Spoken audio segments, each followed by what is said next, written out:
শুভ সকাল বন্ধুরা, তোমরা কেমন আছো? আমি আমি খুব ভালো আছি।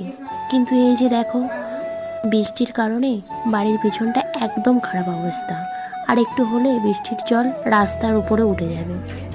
আর আমি এবার বাড়ির সামনেও চলে আসলাম। দেখো বাড়ির সামনে কী অবস্থা, পুরো জলে ভর্তি হয়ে গেছে, মনে হচ্ছে একটা পুকুর। দেখো কী অবস্থা, চারিদিকটা নোংরা আবর্জনা ভেসে ভেসে এসে চারিদিকটা নোংরা হয়ে আছে।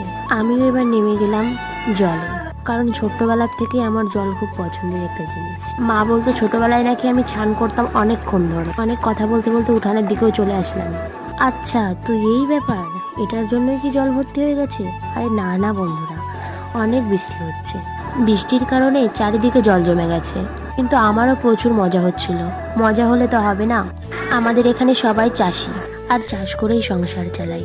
বছর তো সবার চাষের ক্ষতি হয়েছে, না জানি এমন কতদিন ধরে চলবে। তোমরা সবাই ভালো থেকো বন্ধুরা।